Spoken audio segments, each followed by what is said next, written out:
Hey everyone, I'm Brad from Calgary. This is Sean from Cambridge, Ontario. I'm Terry from Cornwall, Ontario. Hey, this is Larry from Pitt Meadows, British Columbia, and you're listening to the Towing Life Podcast.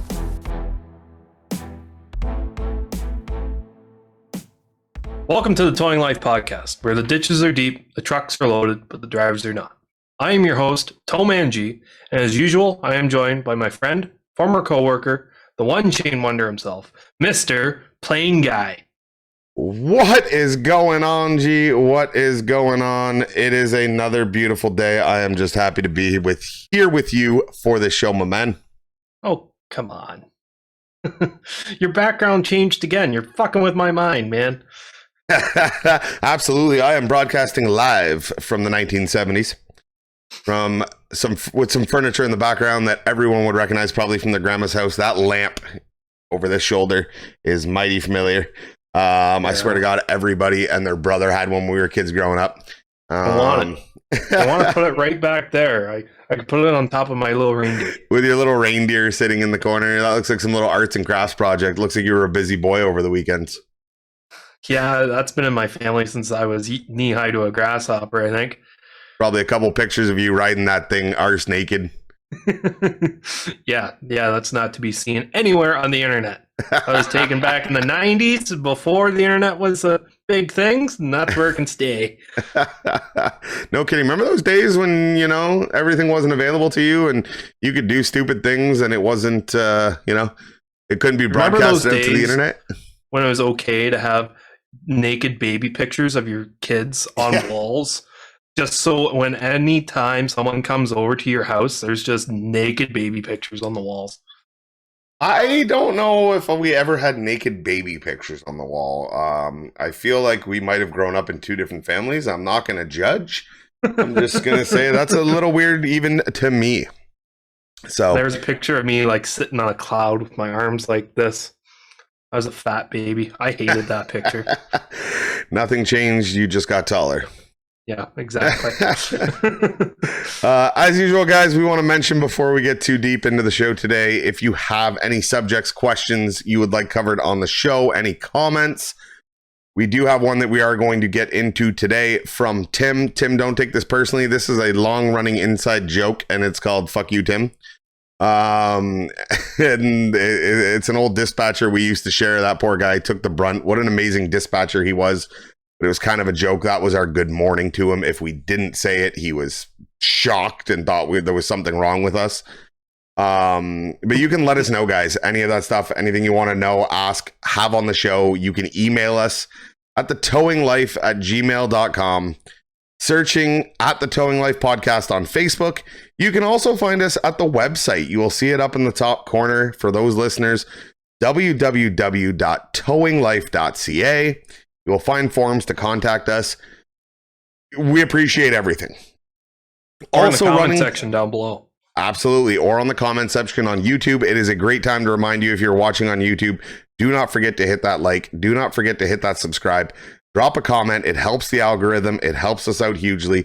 It helps us continue to keep bringing content to you guys. And we appreciate all the support we've received already. And I can't wait to see what else we get. Also, don't forget about, if you are going to the website, we have a poll up there from last week we went over. We're going to replace one of us for an episode. So go vote whether you want to kick myself or PlainGuy off for an episode. The choice is yours. All those PlainGuy lovers, I need your help. TowManG out on the poll is absolutely kicking my ass right now. I had a feeling it might happen. It is definitely happening. So if you are a PlainGuy fan, let's show the love and tell TowManG to go home. Give him a week off. We don't want to hear his long-winded. Edit it, man. We don't want to hear his long-winded monotone stories. And we'll have a special guest on when we do it. Whoever is doing the show will have to bring on their own co-host.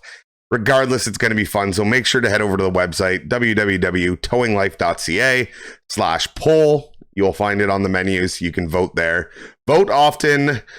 I don't know if you can vote as many times as you want, but get over there, vote. Check out the social media at the Towing Life Podcast on Facebook. That page continues to grow. There's constantly stuff coming out. Also, big shout out to our supporters. You guys on the video side will see up in the top right corner, the Baker Heavy Towing. Mr. Baker himself was nice enough to support the show. If you want to find out how to get your logo there, head on over to the website. There's also a page for the supporters, how to become one. You guys continue to show up, continue to show out, and we are more than grateful to have you with us. So enough of that long-winded commercial. I feel like the ShamWow guy, or the just set it and forget it. But You're seriously, not selling anyone though, man. seriously, That ShamWow guy, he could sell ice to an Eskimo, okay? But getting into the meat and potatoes of what we wanted to go over today, we got an email from Tim. Fuck you, Tim. Not you, Tim. The other Tim. The other Tim. The Tim, other we Tim. appreciate your comment. Tim, the dispatcher. Fuck you, Tim. We love you. Yes. So he just started listening to the podcast. So welcome aboard. Thanks for being here. Glad that you love it. He goes on to say, after COVID, I'm looking to make a career move away from construction trades and moving to towing. Do we have any advice for someone in his shoes who has no towing experience and is looking to break in with only a few transferable skills? What kinds of things should I highlight on my resume to stand out? I always wanted to work in towing, but went another path. My wife has finally encouraged me to pursue the path that'll make him happy. So any advice is greatly appreciated. Thanks for taking the time to read this. Looking forward to being a regular listener. Once again, Tim, we appreciate your comment. We appreciate you being here. We've both trained people before, and I would much rather train someone who doesn't have any towing experience, because they're a blank slate. If you go in saying, yeah, I know this, this, and this, and this, but you don't show that you can learn and you can adapt, those are some key things that you need in this industry. Being able to learn quickly on your feet and being able to adapt into whatever situation may arise, and being an all right, decent guy, because the guys you're going to be working with, guys and girls that you might be working with, those people have your back, right? And you need to have theirs. So as long as you can be efficient, a quick learner, and be a decent guy, don't piss them off, you'll be all right. If you go in there just being calm, cool, and collective and saying, I'm here to learn and I want to work, I've got a good work ethic, you'll do fine. Absolutely. Being open and honest, we've talked about that before. Advice that we have to new operators. The same applies. It doesn't matter if you are 22, if you are 32, if you are 42. It always applies. Be open and willing to learn. As for your question, Tim, when it comes to what should I highlight on my resume to stand out? Obviously, towing has a high turnover rate. So the one thing that companies are looking for is consistency, right? If you've been at a job a couple years, we understand that people move around and are chasing the dream or chasing what's best for them and have to make decisions based on that. So it's not a complete deal breaker if you've moved to a couple jobs, within a couple year period. But that is something, obviously. Be sure to mention what your license is. I don't know if you're in Canada or the States, and even in Canada, province to province, it changes from numbers to letters for class of license. Be sure to highlight that. Be sure clean criminal record is always important if it's possible. I know there are a lot of companies that it's not a requirement. Clean driver's abstract. So, no speeding tickets, all that kind of stuff definitely helps. So if you're in that boat, obviously highlight it. The honest truth, though, at the end of the day, I believe, is tow companies are having a hard time finding employees all over the country. We have talked to owners from Virginia, from, East Coast to West Coast, North and South. The consensus is the same. It is hard to find operators. So, just having a nice, neat, clean resume, showing up, with a set of work boots and ready to, learn and be presentable. Honestly, you probably won't have a problem. I don't know what area you're looking. If you feel free, if you're listening and you want to send us back, let us know the area you're in. We don't have to talk about it on the show, but we could, if we have any experience with any companies down there, any contacts down there, we can gladly point you in the right direction. At least tell you who you should be looking for, and and go from there. Like G said, thanks for being a regular listener. I hope you continue to be a regular listener. We try and bring entertainment episode after episode. You guys don't realize the time that it takes to actually put together comments and topics and, find ways to talk about it for 45 minutes to an hour every week. Right? You guys get the getting our episodes. schedules to line up where we can actually sit down. Right. We were supposed to be recording this about 2 hours ago, give or take. And you know how the tow industry is. As for that, your wife encouraging you to pursue a path that'll make you happy. That's important, because we are going to talk to other guests in the future, and you will hear a lot of, from what it's like being the wife of a tow operator. It is tough. It is tough. So the fact that she's encouraging you, take the time to explain to her, honey, it's not all rainbows and butterflies. You're going to be excited. You are going to start. You are going to come in hot if it is something that you enjoy. You are going to burn yourself out. That's normal. Do it. Have fun with it. But remember, you're going to go hard, take a step back, reevaluate, and find out how to get some longevity out of it. And obviously take time, look into companies that are going to respect that too. Right? Burnout is definitely a real thing in the industry. We've all faced it. So, and, having the support of your loved one or your wife in this case is super important, and be open and honest with her about it, because it's not going to be, you can't sell it as rainbows and butterflies and I'm going to do all this cool stuff and work Monday to Friday, 8 to 5. For the most part, in a lot of companies, in a lot of places, that doesn't happen. So if you want to have success in the towing industry as a, new guy coming over, obviously you're good at working with your hands. If you're in the construction and the trades, that is handy, right? You've obviously probably got some physical ability about you, meaning, you can lift over a certain weight. You can, do that kind of stuff. All those things are skills you want to highlight. Ability to do physical work is going to be an asset. Now, if, like PlainGuy was saying, we are in a driver shortage, but if you're going into a place where you think other people are applying for the same position that you are, and if they already have experience, a good way to show that you're actually there and you want to be there, depending on what type of interview you're in, if you want to go semi-formal, I've never done a tow interview semi-formal before, but if they've specified something like that, leave some work clothes and at least your work boots in your vehicle. Yep. So then after everything's all said and done, if the conversation's gone well, you can say, well, if you want, you can show me a couple things in the yard right now. I've got all my PPE in my car, in my truck right now. I'm ready to start learning now.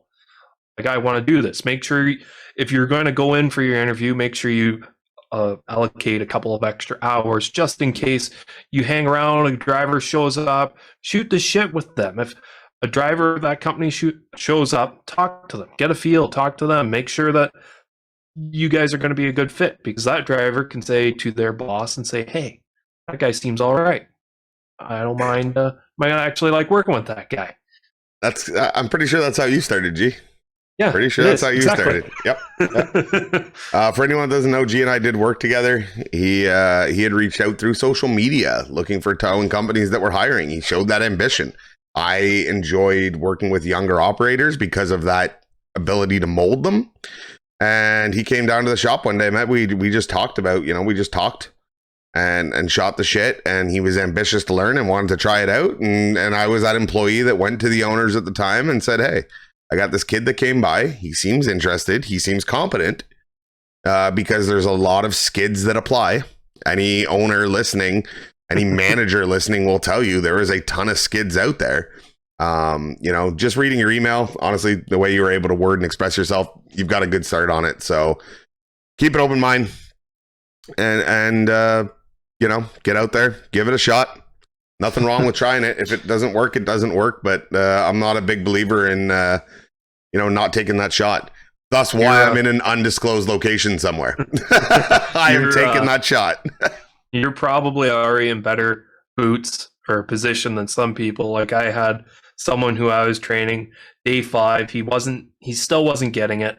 He couldn't figure out how to use a ratchet strap at day 5 still. And that's something that I went over multiple times. Like, I'm a pretty patient guy, and I tried and I tried, And it came to the point where I said, okay, well, can you even drive the tow truck? Because he lied on his resume. He said that he had plowing experience, which he might have, but it was shoveling, and he didn't Are we specify thinking that. of this guy? This guy was great.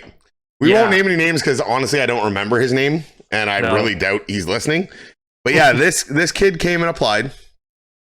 Seemed all right. You know, you get the vibe. It was meh. I was 50-50. I actually fought pretty hard for this kid to try and, you know, give him a little bit of extra time. But at one point, you just got to cut your losses. Bounced between me, you, and the actual owner before we finally gave him the boot after I said, yeah, this kid's not going to make it. And it comes to an important point for anyone looking to apply in the towing industry if you are not actively in the towing industry already. Everyone makes themselves sound better, right? The whole joke is I'm not a tow truck operator. I'm a vehicle relocation expert. Yeah. But Inflated you can only job fudge your resume so much. And that was this kid's. His experience said snow removal. So being in Canada, we assume snow removal is you've driven a plow truck or something of the sorts. And so I brought this kid out one time and we hooked up, and you could tell he wasn't, you know, he wasn't the quickest to learn new things. And but you're not going to get rocket scientists applying for a towing job either. Absolutely. But he worked and he was trying. He wouldn't try. He wouldn't quit. There was a couple times he said, I don't think this is for me. And I told him straight up, you tell me that one more time, I'm sending you home, because if you don't believe in yourself, why should I? And yeah, I had him hook up a car and he couldn't back up. He was having a heck of a hard time backing it up. And I'm like, all right, the guy did snow removal, never hauled a trailer really. Maybe we can, you know, it's a teachable skill. And so we got back to the yard. We were empty. And we had a yard with a couple of narrow little laneways. Not narrow. I mean, you could fit a 1-ton tow truck and probably a car Two in of them it. side by side. I don't know if you could go 2 side by side. That'd be pushing it a little bit. But you had to hit them from a 90. And so I said, do me a favor, go park between those buildings. And he couldn't back up without a car. This was bobtail. This was no car, no casualty on the back. And so I asked him, I said, I thought you said you did snow removal. And he goes, well, yeah, I shoveled driveways. I took him to the Walmart parking lot in town and tried to get him to back into a space, and he couldn't. He In couldn't. the wide open, like he could not get between lines in an open parking lot. I'm sitting there in the passenger seat. I was like, there's a reason why I brought you to this parking lot, because all the pews are in the exact same line all the way across. So you're sitting in the truck, line up with the lines across from you, and you'll know if you're in the general area you need to be in. And here before that, I had cones set up in our shop parking lot, trying to teach him how to parallel park. That didn't go over very well. He ran over my cones a couple of I was times. going to say, the cones were casualties of that day. Like, I had the dolly bar set up on the spoon sitting on the back of the wrecker and teaching him how to do the safety chains over and over and over again. After I think the 10th time, he finally got it. I was like, perfect, we're making some progress. Next day he shows up, forgot how to do it again. I was like, oh, mother.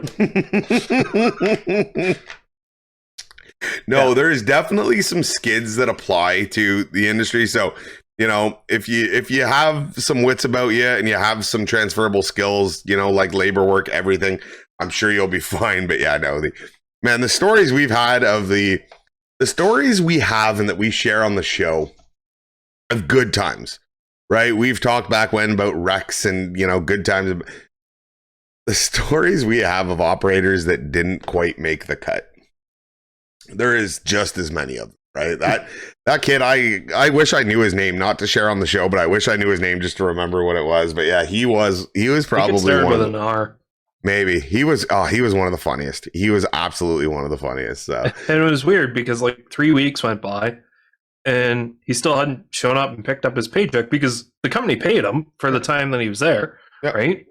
And apparently, we finally saw him walking from town into the shop, and it was like a 20-minute walk from where he lived to. He walked there. Because apparently he didn't even have a vehicle. Which, to be fair, I let him drive the one day, which was a bad mistake. Blew a red light, like it was solid red. Didn't speed up, didn't do nothing, loaded with a car on the back. Like, I can get first time towing something, you're not sure what your braking distance is going to be, but don't just blow right through the red light. At least speed up to, get through it a little bit quicker. No, he just like took his foot off the gas and just, whoa. Some of the best tow operators I know have come from jobs that you wouldn't expect, right? A guy that, I know, he was flipping eggs at a breakfast joint. He became one of the best. I have one of the most respect for that guy in the world. One of the best operators. You know what I mean? I sold cars at one point. I worked at, and I always worked in somewhat of automotive, but you know what I mean? Non-transferable skills to towing. I was a mobile wedding DJ. I got that job when I was still in public school, and I carried that all the way through high school. And after doing weddings, bar mitzvahs, Jack and Jill's, did base boarding, did their country nights. Oh, it was fun. I learned how to deal with drunk people, which was the only transferable skill from that to the towing industry. It was more transferable to the Towing Life podcast and the show than it was to your actual jobs at tow operator. Yeah, exactly. Well, that's what I mean. They come from all walks. Everyone's got that story. I'm sure there's guys that'll tell you before I got here, I was, washing car, whatever it was. It's yeah. I think you'll be all right.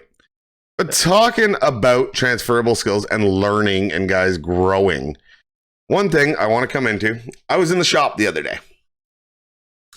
And on the shelf, I seen something I haven't seen in a long time. And it was a pan pillow. Have you ever seen a pan pillow? I've seen them. I wanted to buy one, but it's just one of those things that you go out and buy that you don't need. Like what you think the ball buddy is can also be the pan pillow. Completely avoided, completely useless, but it's handy in certain circumstances. It's another tool in the toolbox. I will absolutely justify that. So for anyone that doesn't know what a pan pillow is, feel free to go check one out. They are an air inflated cushion with little hooks on it that go on your wheel lift with a safety strap on it so it doesn't fall off your wheel lift. And what it does is it adds a level of an air cushion between your wheel lift and a vehicle's undercarriage, oil pan, exhaust. I've used it for exhaust even before. It is something that is interesting. A lot of people will tell you, I know operators that'll tell you, I won't tow a Volkswagen without a pan pillow. I call a little bit of bullshit, but I'm going to explain why it's good and why it's bad. So I am a big believer in the double pick, right? There's ways to avoid taking out oil pans. I will be the first to admit it. I have taken out oil pans. I haven't got the one put on the wall yet, but it's still in my shop. Yeah, I think we talked about this before. Right? Volkswagens, guys listening, new operators listening, everything. Volkswagens, Chevy Cobalts, whatever the Pontiac equivalent is, G5? G5. G5. Pontiac G5, Chevy Cobalt, most Volkswagens, cars. BMWs, there's a couple BMWs you got to look out for now too. A couple of them have plastic oil pans. Volkswagen's even done that as well. Sonic has a low oil pan. Yeah. And it's not so much that the oil pans are about the same height as they used to be. The problem is they don't have a subframe there anymore. Exactly. Everyone's towed a Buick Regal, or a Buick Century at one point. God, they were a common car for a while.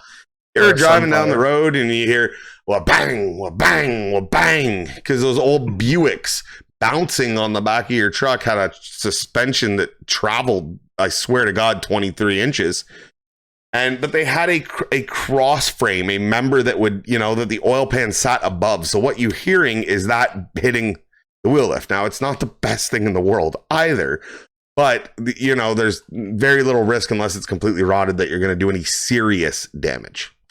Yeah. The Volkswagen and these other vehicles that we mentioned, the oil pan, there is no frame, and it is the lowest point, and it just happens to line up perfectly with those Vulcan wheel lifts. Those curved edges on that Vulcan wheel lift. And anyone who has taken out an oil pan, I'm willing to bet most of you knew when it happened. You felt it. The one that I had was about a 70-kilometer tow. I took it out in the last 3 kilometers, and I know the bump. I could drive by it. I tell you. So the methods to avoid that is, there's a couple of them, right? Double pick. If you don't know what a double pick is, I'm scared. It's pretty simple. To give it a quick rundown, you put your scoops on the wheels. Yep. You tilt up, You bring the wheel lift in because you normally pick it up while it's extended. You bring it in just enough to where those bolts on your wheel lift don't hit the bumper. Get 2 2x4s, put one under each tire. Make sure the car's in park or the e-brake's on so she doesn't roll. You set it down on those blocks. And when your spoons kick out, you extend the wheel lift back out and you slide your spoons in to get a nice tight pick. And that's why it's called the double pick, because you're doing it twice. Absolutely. You want to know another trick too? If the vehicle runs, depending on what the situation is, drive it up on the blocks. You're running 4x4s that you're not going to catch a bumper or a rocker panel on. Feel free to drive it up on the blocks. It does make life a little easier as well. Now, if it kicks that block out and takes out the rocker behind it, let's say if you've got a flat tire on one side, and that's the reason why you're double picking. Right. Yeah. Right. The double pick is used as well for the flat tire as well. What it does is you gain clearance between your wheel lift and the undercarriage of the car. In most cases, the oil pan is what you're trying to avoid. The double pick. Now, this is where the pan pillow comes in handy. Because the one problem with the double pick is it automatically brings your, because you still put your tilt up and everything, but it brings your front end clearance up. But what does that do is it lowers your rear clearance. So depending on the vehicles with hitches, that is where I could see a pan pillow being beneficial. You can have your regular pick height, you get your pan pillow in, the oil pan is connected, you're not worried about back bumper touch. It is something. Then you can also run your tilt lower to gain more clearance on your back end. Absolutely. So there is the advantage to it. The other problem is, here guys, you want to know a trick? You're doing local, no one's going to want to do it, because I've always said that a good operator is a lazy operator. And what I mean by that is a good operator has found a way to work efficiently, work smart, not hard. I'm a big believer in working smart, not hard. But situations, and if you want to protect yourself, turn it around and dolly it. I have not seen, and somebody, feel free, you can email us at thetowinglife@gmail.com or visit the website with a contact us form. I would like to know if anyone has ever taken out an oil pan by rear towing a Volkswagen and putting it on dollies. Have dollies ever taken out an oil pan? I don't know if it's possible. I don't think it is. The oil pan sits too far ahead from where the dolly bars would be. Yeah, absolutely, because it sits kind of it'd sit about a little to the front forward of the wheel and where the dolly. Yeah, I don't think it's possible, and it's aluminum on aluminum, and the travel. If anyone's had it, please let us know. But that is the other trick. If you really want to be on the safe side, and wrecker operators who've gotten to be efficient and gotten to be lazy, as I call it, in a good way. What's the time difference? I'll tell you what an oil pan costs. It's about $200 minimum. 150 normally. Exactly, 200 minimum up to $350. What does the extra 4 minutes of dollies? And I do believe that 4 minutes is a realistic time to throw dollies if you are efficient. As long as you're not on like half gravel, half asphalt. Yeah, that's going to suck. The shoulder of a road that is gravel. Yeah, and the dolly bars do not like on level ground. But, it is definitely possible. It will save you. The double pick or, and the pan pillow. I'm not saying, fuck the pan pillow. I do believe it has its use. I don't know who makes it. I'd be curious to that one. This is where we need a control room so we can be like, I wonder who makes a pan pillow. And somebody pops up, bam, with a message. Background's just like, yeah. If you were looking to be hired as our Googler, pay kind of sucks. Yeah, pay kind of sucks. G will pay you. You get to hang out with us all the fucking time, so yeah, that's not really selling point either. Gee, that's not a perk. The people that I work with will tell you that is not an advantage of the job. No. That is probably one of the worst perks you could have. But yeah, rear tow it with dollies, double pick it, pan pillow. There is options. Save the oil pan. Oil pan. There is oil pans dying all over the country and all over the continent.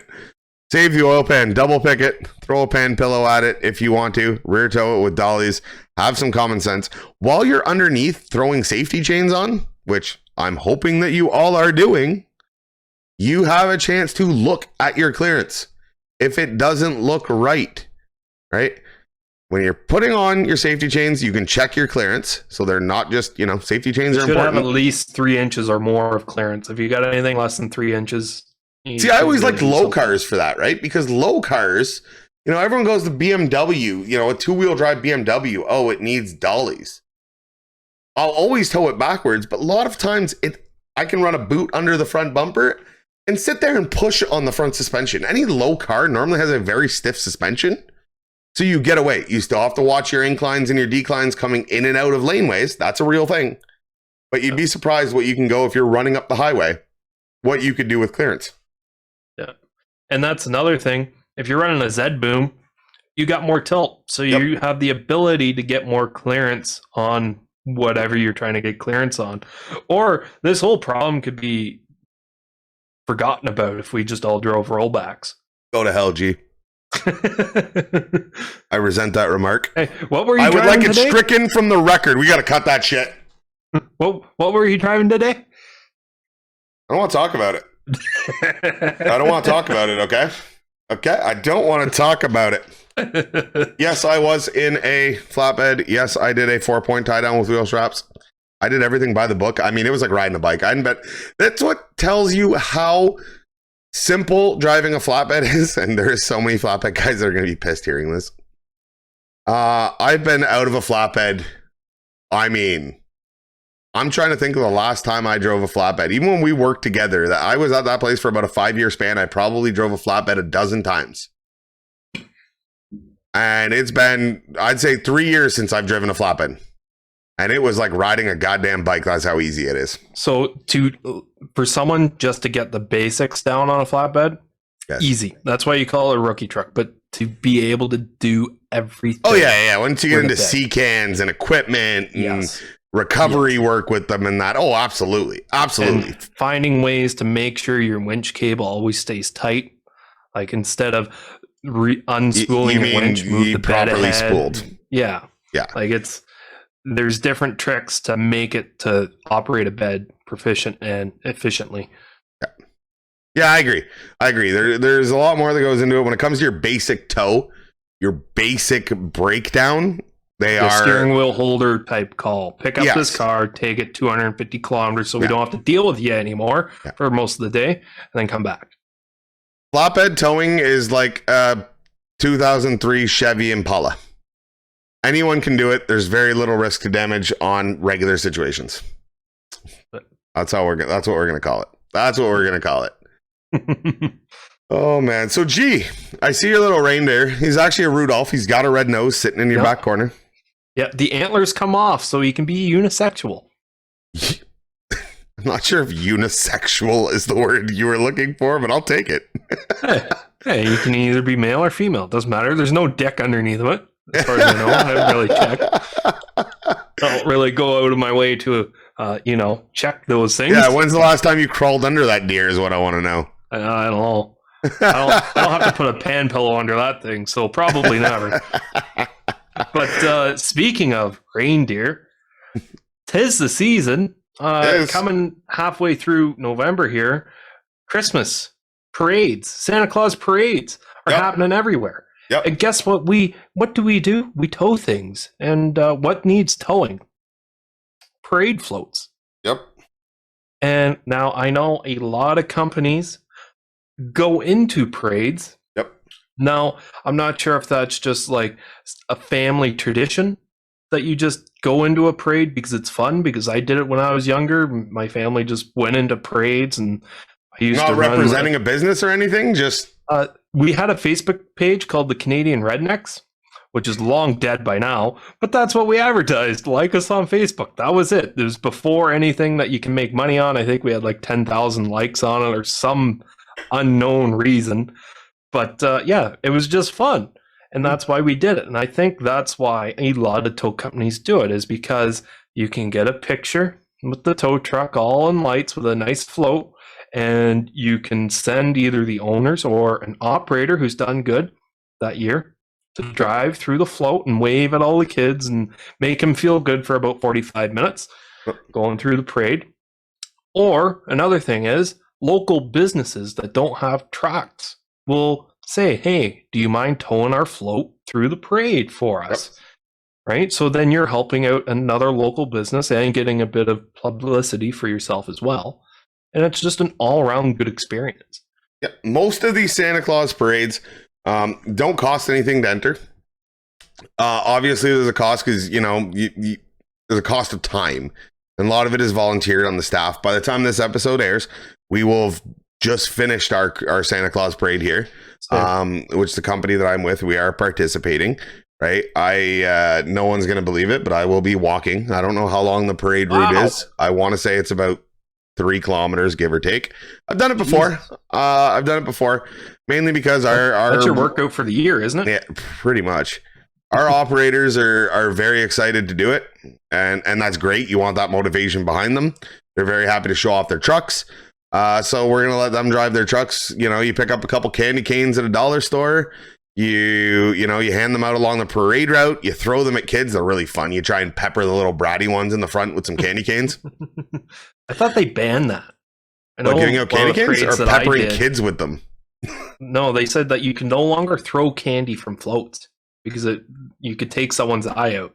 Yeah, well, I don't think we actually throw it anymore. The last one that I did, companies we worked for, we towed Santa. You and I both know that. Other companies, we've done similar to what we're doing, and we used to walk along. And I don't think we didn't throw it from the float. We were walking alongside just with the size of the trucks and to have the clearance, and you hand out the candy canes. With COVID, you can't get, you got to keep social distancing. So you give it light chuck, give it a light throw in their direction. When you see 2 kids that are waving their arms like crazy, you throw one in the middle and make them fight to the death for it. You sick, twisted? Fuck. But it is a great way to support local events, right? Because if it isn't these companies entering it and these businesses, supporting it, it wouldn't exist. It's a great way for advertisement for your company and, the work that goes into it, right? Depending on how far you want to go, we talked about it. Companies are leaning towards flatbeds. Take a flatbed. Decorate it up. I will tell you, we have a flatbed with, a couple inflatables on it, Christmas lights all over it, a stereo to play some Christmas music, and then a couple other trucks with just lights wrapped on it, right? You don't need to, go out. I know there's companies that are going to blow it out. I can't wait to see the photos. How about this? Head on over. We're going to put a post up probably sometime this week as you're listening to this episode, and we want to see your best Christmas parade photos. Right? Feel free, send them to us. We can put the post. If you don't want to put them on the post, send them in to us. Email us at thetowinglife@gmail.com. We don't have an option yet to add photos onto the website, like upload photos to us. It's definitely something we're looking into. Also audio clips, video clips, all that kind of stuff. We're going to bring all that to you guys. But, head over to the Facebook page. Find the post after you listen to this. We'll have it out in a couple days. Good chance to hit follow on the page. You'll see when it comes out. And let's see those photos. That is one of the big things I would like to see is those Santa Claus parades because it is so great for the kids. The kids love trucks. Let's be honest. They love big trucks. They love flashing lights. Whenever you're driving down the road and no matter flatbed, wreck or whatever, and you see those kids and they just turn and they sometimes pull on their mom's arm and point and, oh, look at the tow truck. I hope that if you have an air horn, you're honking it. And if you don't have an air horn, you're at least flicking your beacon lights on for that little kid because you'll make his day. Whenever I see that, my day's made as well. So, yeah. And the Santa Claus parades that are going on are just a great way to do that. And explain that to your guys. Explain that to the operators. Guys, if you are operators, mention it to your company. Hey, put in the work. We're talking about a couple hours. Right. Our plan is we get to the shop Saturday morning, go for breakfast, head to the shop. Again, some companies can't because you need trucks available. It takes one truck. Hopefully you can do it. Spend a couple hours, make it look good. You'll learn tricks as you go. It'll get better every year. I don't think there's a con to doing a Santa Claus parade. The only con I can think of is if you try to get in over your head. Let's say you've got 6 guys to work with and you send 4 of them to go deal with the parade. You got 2 trucks, whatever, and then you get swamped. It leaves you short on coverage. Yep. Yeah. To be honest with you, though, on parade nights, most of the main routes through your town are going to be shut down anyways, and getting from point A to point B is going to be an absolute nightmare to begin with, just from the influx of traffic. And normally the call volume increases after the parade's already done.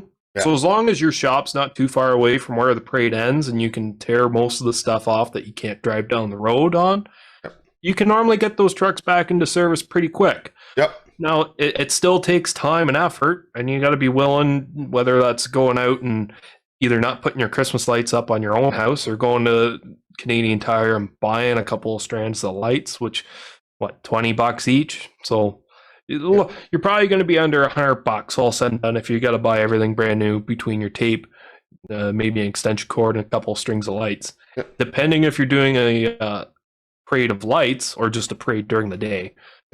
Plus, you've already got a truck full of beacon lights, so you're already halfway there to start with. And all this equipment, right? We do it all the time. We wrap them, we put it away into bins, and it's good for the next year. You do it once, you're set for a couple years. You might, after the first year, that's what I mean. You get better, you get bigger, you spend less money because now you've got the base and you just add on little things and you find ways to, oh shit, maybe I should have wrapped those lights this way around the, around the bed or the having a moment around the light bar.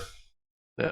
Any of that kind of stuff. So yeah, maybe I should hang icicles off the front bumper, and exactly. The kids love it. Like I said, don't leave yourself short on coverage because you convince the boss. You go, hey boss, we want to do the Santa Claus parade, and boss goes, fine, have at her. And like I said, you take 4 or 5 out of your 6 guys available, and suddenly you're short on calls. Well, guess what? Boss ain't gonna want to do that Santa Claus parade again. It cost him money. He was short on calls, and it was a clusterfuck. So take that into account. Send, you don't need to send the whole fleet. I repeat, you do not have to send the whole fleet. Anyone listening, specific people listening will understand what I'm saying. But, send a reasonable amount of trucks. The guys take pride in it. And if your guys want to do it as an owner, I mean, it shows that they take pride in the place they work. Encourage them to do it. Get involved with the community. That is one of the biggest things you can do. You cannot sit there and break down. You can't look at a Santa Claus parade and say, it's going to cost me $100. I better see a 30% return on my investment within a year. That is not how that works. Being involved, I've worked with companies that are amazingly involved in their community. I've worked with companies that honestly don't care. Both of them have, equal call volume, let's say, but one of them, the community respects, others not so much. One will get a deal at the local parts shop more than the other. Because they're active inside community. Yeah. And if you guys aren't doing Santa Claus parades, what are you doing over the holiday season to connect with your community, right? You're doing the holiday seasons. What's that? Are you doing a food drive or anything like that? Like fill a tow truck? Absolutely. Right. These past years, guys, have been extremely tough. And it's been tough on even the towing industry. But what are what are other ideas you're doing? Let's hear them. Right. The company I'm with, we're doing a toy drive. We are collecting toys for children ages 0 to 14 through a local charity, right? They are setting it up. We are just doing a bit of legwork for them. Nice. And, it's to give toys out to less fortunate. I know there's other companies that are doing food drives and toy drives as well for other charities. It's that time of year that it's coming. It is a great opportunity. I know the snow is going to fly soon if it hasn't already. I know areas in the West have already seen it. Do your best, get out there, get involved in your community. You got to take advantage of it this time of year. 100%. Absolutely. So don't forget, guys, send us in those photos, send us in those ideas. If you guys have a unique thing that you do over the holidays, or, do you have a wicked photo or, setup from your local Santa Claus parades or holiday parades? Can we call them Santa Claus parades anymore? Is that still okay? Is it happy holiday parades? Because you can't call them Christmas parades? Oh. Whatever it is, we want to see it. We want to hear it. You can email us at thetowinglife@gmail.com.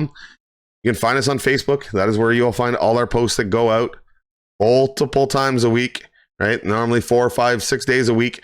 We are seeing posts go out on Facebook at the Towing Life Podcast, or visit the website, guys. The website, we keep adding things. It's been, I'm working at it. We keep trying to bring more and more and more. He's the website guy. And while you're there, critique his work on the website and vote. Don't forget to vote in the poll. Absolutely. I'm currently ahead, but that could change. So absolutely. Go vote.